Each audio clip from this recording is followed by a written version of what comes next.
Sports City, chefs, Sports City, chefs. Yeah. Cabby, Taj. Yes. Welcome to the Finger Foods. I am the villain, Barry Jordan, here with you on Sports City Chefs, the exclusive home to the Sports City Chefs YouTube channel. Another edition of Finger Foods. It's always, I'd like to encourage you to hit the like button, comment, subscribe to get more content from the chefs on our YouTube channel as we bring you finger food, lunch breaks, and poo-poo platters. Yes. It's always good as a Giant fan to get a win against your hated rivals, the Philadelphia Eagles. The Eagles have kind of owned us for the last few years. I mean, everybody's owned us the last couple of years, to be honest with you. But, on a day when, the Giants honored one of their great defensive players, Michael Strahan, by retiring his number 92 jersey and saying no one will ever wear that jersey again, it was good that the Giants were rewarded with a strong defensive effort in getting a win against our division rival Philadelphia Eagles, a score of 13-7. It wasn't pretty; it was ugly, but the defense really bailed the offense out, and the defense came to play, and the Giants got a win and keeping their very slim playoff hopes alive. Listen, like I said, the defense really played probably one of their best games of the season. It wasn't pretty, it wasn't perfect. I think the 25-3 win against Carolina was a more dominating performance, but the defense really controlled the game and did everything they could to throw the Eagles off balance. Now, the Eagles ran the ball very well, ran for over 200 yards, averaged about 6 yards a carry. But inexplicably went away from the run game when the Giants got that touchdown in the end zone. And really, I don't know why they abandoned the run game. It was really kind of curious. But when they had to pass it, it wasn't really that effective. Jalen Hurts struggled in this game, throwing 3 interceptions. He ran for 77 yards. Running attack. The Giants just couldn't stop the run. I think at the point of the attack, the defensive tackles are really kind of pushed around by the good interior linemen of the Eagles, anchored by Jason Kelce. And then I think once Miles Sanders came out of the game, Boston Scott was the lead back. They still were able to run the ball, but it was a little bit different, punch. But at the end of the day, listen, the secondary for the Giants gets a lot of kudos from me. They played without Logan Ryan, he's on the COVID list. Dory Jackson, who was having a really good game, came out of the game with a quad injury, tried to come back in the game, but really couldn't be effective and took himself out for the rest of the game. Darnay Holmes was playing well. He came out with a chest injury. So they had, a lot of guys playing out of position. Aaron Robinson and safety Julian Love had to step up, but they played very well, really shutting down the Philadelphia Eagles receivers. You didn't really hear Devontae Smith's name very much in the game at all. Xavier McKinney got another interception. He just gets better and better the last couple. I think about the last month, he's just been playing some really good football. An athletic safety in the back that can really cover up a lot of messes. Really reading the quarterback very well.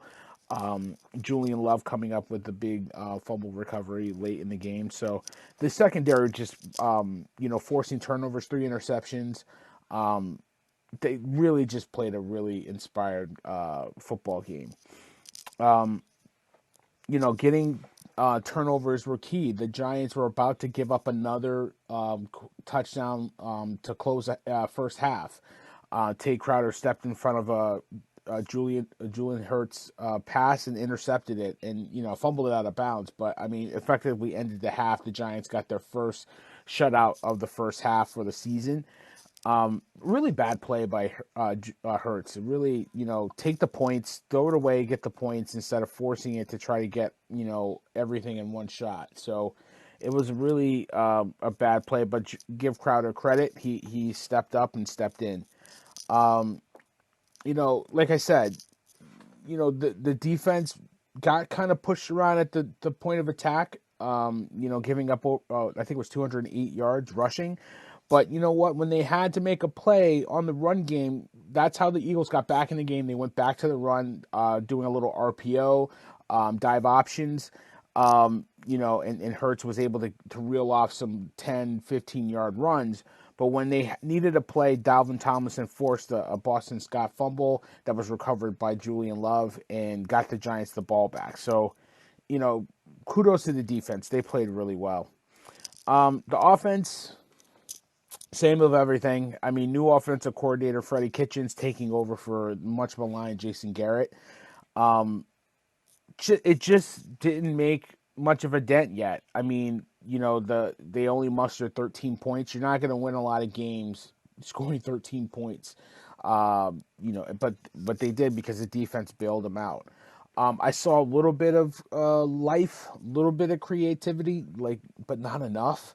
I think one of the things that you can hang your hat on was the fact that they ran about 58 offensive plays, and 25 of them were to target or that called the number of either Saquon Barkley or Kenny Galladay. So they're trying to get the ball into their playmakers' hands, which is something that they needed to do. But the struggles remain. The Giants got outgained by the Eagles. The Eagles gained 332 yards. The Giants only 264. They only got 70 rush yards to the Eagles, like I said, 208. So the only thing good that they did was possess the ball for about 5 minutes longer. But, I mean, like I said, 13 points ain't going to win you a lot of games in this league. So hopefully with a full week going into Miami, a team that's really hot right now, we'll get to later, hopefully they can figure it out and get these playmakers more involved. But I think the idea of calling these guys numbers and getting the ball in their hands is a good start. Again, third, red zone offense is a struggle. It's hard to get into the end zone with this offense. The Giants moved the ball in the first drive of the game very effectively. Had a little bit of creativity with the flea flicker from Saquon Barkley to hit Evan Ingram on a screen pass, and he reeled off some nice rush yards there. Ingram had a couple nice catches and had a solid game. But, I mean, as a whole, they struggled to open up rush lanes. They got into Eagles territory, but had to settle for a field goal. Just another classic example of them, to steal from Tribe Called Quest, that they can't get into the end zone. They had another drive end in a field goal attempt that Gano missed. So, leaving points on the board is just, that's going to come back to bite you. The offensive line struggled. I think for the most part, they're going to be graded pretty well if you go to Pro Football Focus. And Thomas, continues to be an anchor, got beat on a couple plays, but, you don't hear his name called throughout the game, so that's a good thing. But Nate Soldier struggled. He was getting pushed around. I'm tired of seeing this guy. Put Pert in, please. We're done with Nate Soldier. We're done. So I see that, and I'm like, what are we doing here? They only gave up one sack, but Nate Soldier got pushed around a lot. They couldn't open up holes. I think the interior of the line is a big problem. I think they need to come to the realizations that the guys that they have are just, backup pieces. They need to really go out there and get some really good linemen. But, for the most part, when it counted, they started to move the ball, but you got to get in the end zone. So a little bit more of the same. Kenny Galladay didn't look great in the game. He got 7 targets. I think that's the most targets he's got since week 4, which is good. But he only had 3 catches for 50 yards, dropping passes, almost looked a loaf out there. I don't want to say that he, was lazy or anything like that, but it just doesn't look, I think the injury is probably dogging him a little bit. So I want to be fair. So hopefully that's not the case, and he starts to get a little bit more healthy as the season goes. But getting him targeted is huge. That's your best player. He hasn't even gotten in the end zone yet this season, so they got to get him in the end zone. They targeted him in the red zone to get him a touchdown, but he couldn't come up with a catch. So I think Kitchens are going to try to keep trying to feed him. Once we get Shepard and Tony back, I think this offense will start to kind of get a little bit going. But the offensive line is the key. If they hold up, this offense can do some things. It's nice to get a home win.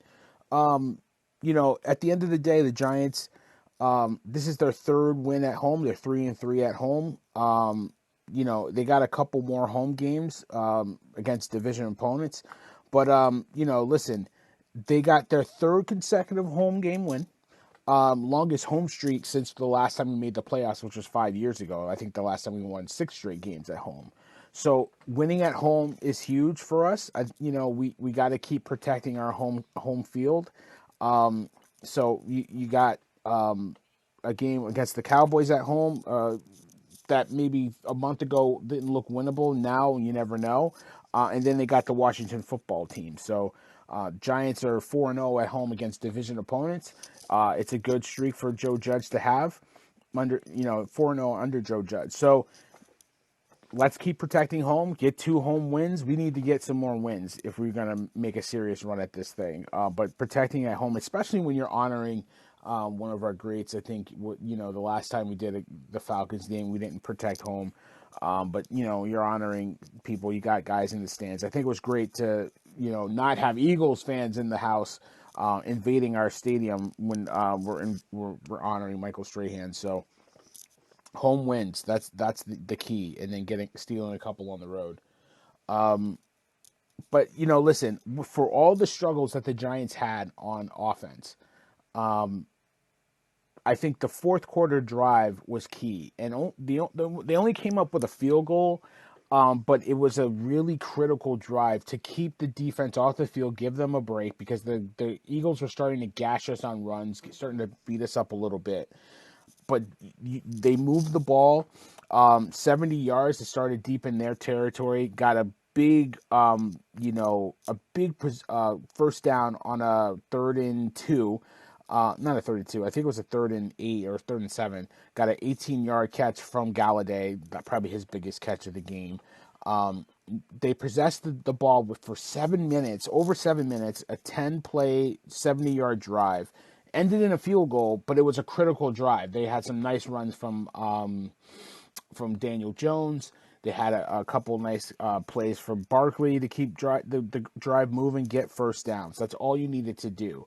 Now, they had a 3rd and 2 when they got into the red zone again at the Eagles 16, but then they had a false start, moved back 7 yards. They had a makeable 3rd and 2, made it a 3rd and 7, incomplete pass, and they had to settle for the field goal. So more of the same struggles, but it still was a key drive to keep the Eagles off the field and give the Giants defense a break. Listen, once they got that fumble recovery, they went 3 and out. That's frustrating. You got to get a first down. Even though everybody in the stadium knew you were running the ball, milking time off the clock, or making the Eagles use timeouts, you still got to move the ball. You still got to possess it. And if you get a first down, you win the game. You don't have to put your defense back on the field, which they did, and almost gave up a touchdown. So all in all, it was a good win. It's ugly. I think the Eagles lost it more than the Giants won, but you're never going to give back a win. So it was a great win against a division foe. And on to week 13, traveling to Miami to play the Miami Dolphins, a team that quietly playing some good football. Flores has that team playing. They started the season 1-7. They looked lost after a 10-win season last year, but quietly are starting to put things together. 4 straight wins, sneaking back into the playoff picture a little bit in the AFC. They still have some good players. I think, they're a couple players away, but Jalen Waddle is a beast at receiver. Tua is quietly playing some good football. Gaskins is finally starting to run the ball. Listen, this is a dangerous team. This is, maybe a couple weeks ago, this is a game you said you got to win. You're supposed to win. This is going to be a tough game for the Giants to win on the road, especially. So, listen. Take care of business.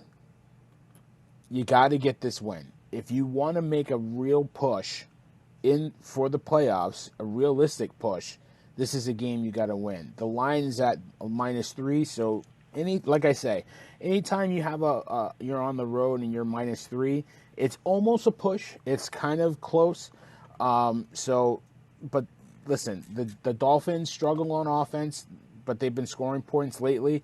They average just under 20 points a game, almost as anemic as the Giants.